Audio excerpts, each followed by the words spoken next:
people. Hey, hey, hey, kilele, kilele le bidet, kilele, ilele le bidet, kilele le bidet, ilele le bidet. Hey. Du marbre pour statue à la faïence des bidets.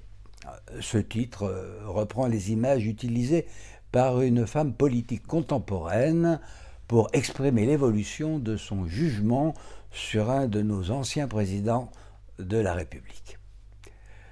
Au regard des derniers événements politiques que nous venons de vivre, les Français, je crois, seraient très certainement tentés d'utiliser de la faïence si l'envie leur prenait d'ériger une statue à leurs dirigeants. Je ne retiendrai que deux événements qui, à mes yeux, annoncent la fin d'un système permettant de faire mentir le cardinal de Retz, selon qui on ne sortait d'une ambiguïté qu'à ses dépens. Certes, ceux qui vivent de l'intrigue pouvaient trouver leur compte avec une semblable maxime, mais pour un temps, l'éminence en donna un triste exemple. Mais avoir la prétention de diriger un pays avec une telle mentalité relève du mépris le plus total du peuple que l'on prétend gouverner et par voie de conséquence du bien commun.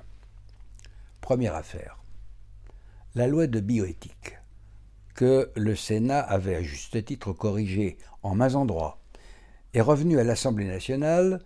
Les députés n'ont tenu aucun compte des propositions des sénateurs, au point que, renvoyé au Sénat pour une troisième lecture, ce dernier a refusé purement et simplement de continuer un dialogue de sourds que je n'hésite pas à qualifier de grossier. Ce jeudi 24 juin, il a purement et simplement rejeté le texte des députés, faisant ainsi retomber sur leur seule assemblée la responsabilité de cette loi monstrueuse. Voilà qui fera plaisir aux déconstructeurs de civilisation, dont le professeur député Jean-Louis Touraine, voix autorisée et quasi officielle du Grand Orient de France, qui représente à l'Assemblée la volonté la plus intelligemment déconstructrice. Cela dit, notre Constitution prévoit 2 chambres.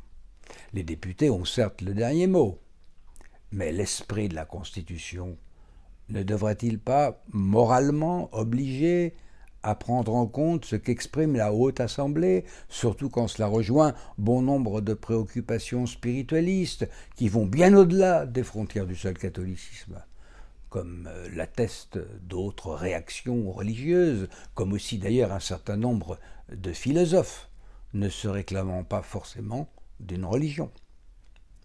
Mais la majorité actuelle de l'Assemblée nationale, le parti du président, a été intransigeante.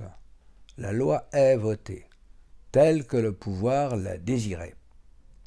Comme je l'ai déjà dit et écrit, je crois, en me fondant sur le Code de droit canon, que tous les catholiques qui ont voté cette loi, qui l'approuvent et qui y obéiront, sont excommuniés automatiquement.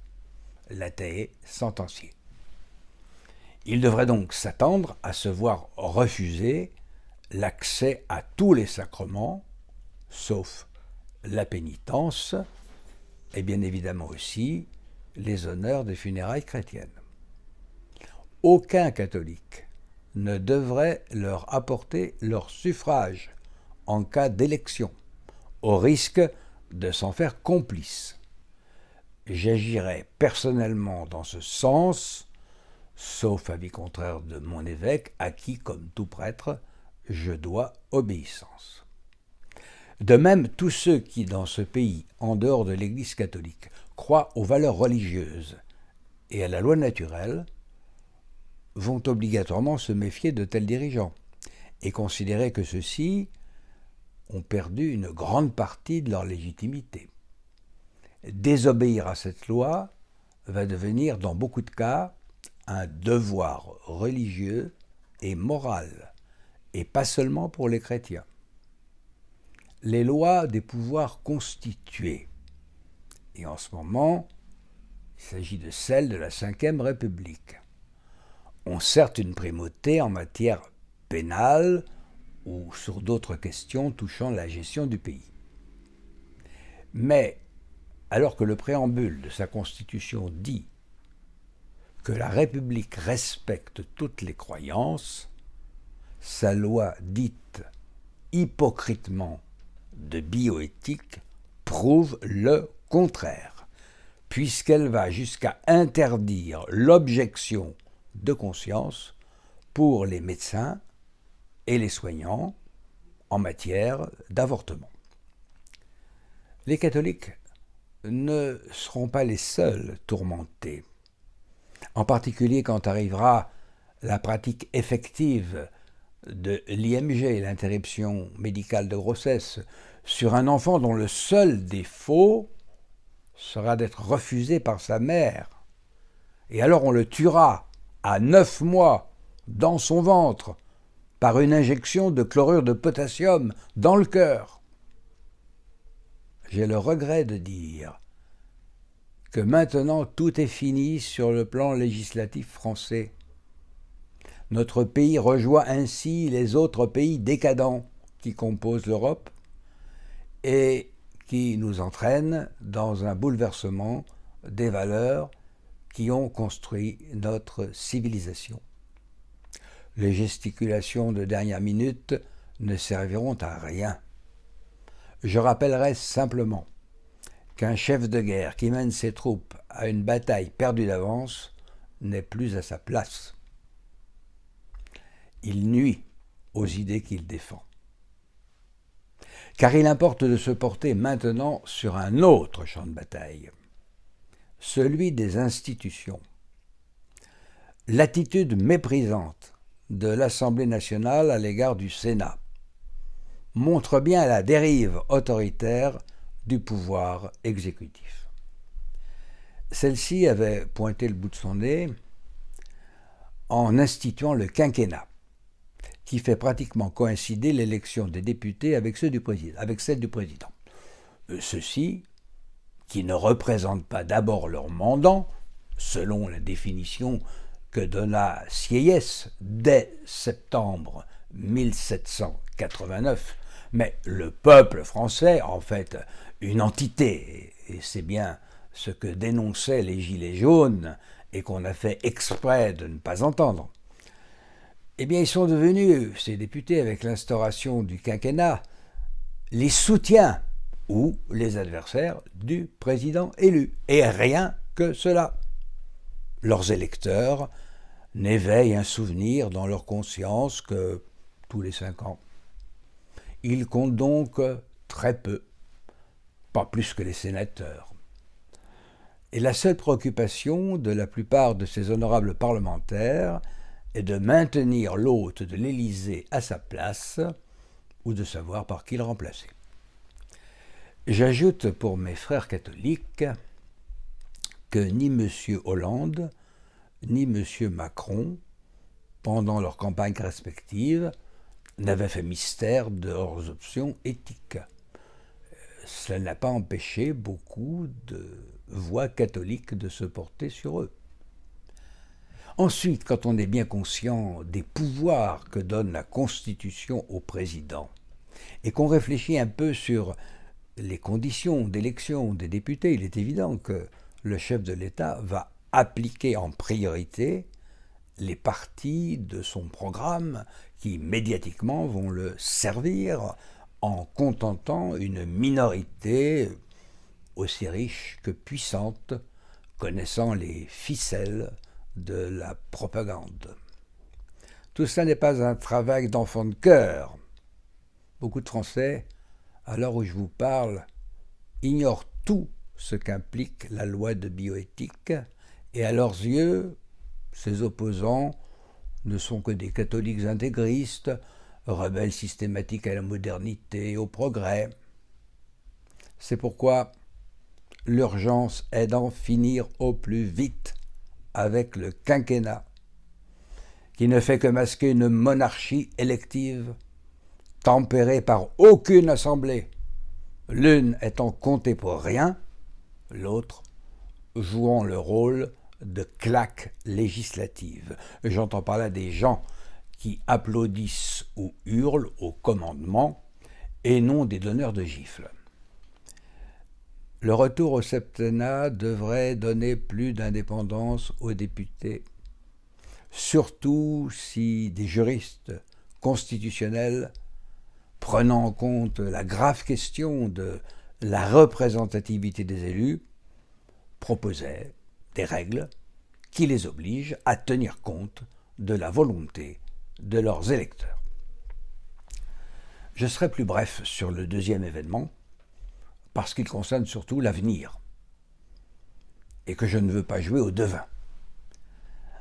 Bien qu'ayant voté, je me réjouis du fort taux d'abstention, car il démontre d'une manière indéniable la lassitude de notre peuple devant un pouvoir qui ne s'intéresse plus à lui. Selon moi, il manifeste aussi le rejet d'un scénario qui reproduirait celui de 2017 au second tour.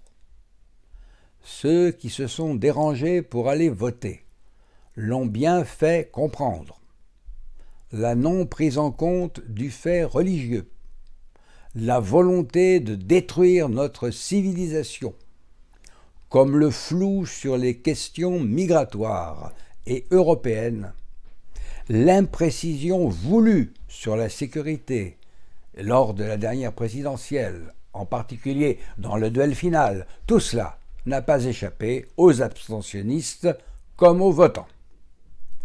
Ce dimanche 20 juin, un nom d'origine multiple a commencé à s'esquisser contre des gens qui donnent l'impression aux électeurs d'incarner la démagogie, de briguer une place pour être et non pas faire, mais depuis un moment, les citoyens français ont l'impression que la vie politique est devenue une sorte de cirque. Il y a donc un clown blanc et un triste, un opposé, un supposé prodige et un faire-valoir, et le spectacle est assuré. Mais cela est-il suffisant ? Beaucoup croyaient pouvoir continuer cette tragicomédie. Les commentateurs professionnels ont fait mine d'y croire, eux, car cela assure évidemment leur emploi. Mais les Français attendent des propositions sérieuses sur les problèmes qui inquiètent le pays.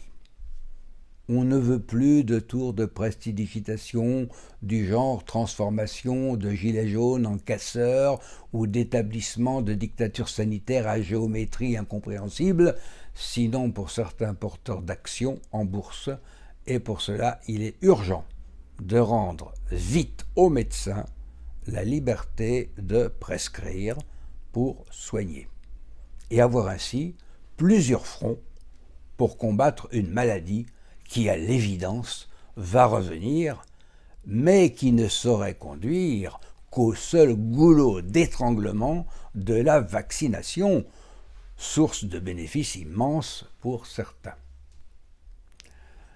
Un confinement, comme toute mesure autoritaire, est liberticide, à un prix. Robespierre a payé cher la loi du maximum.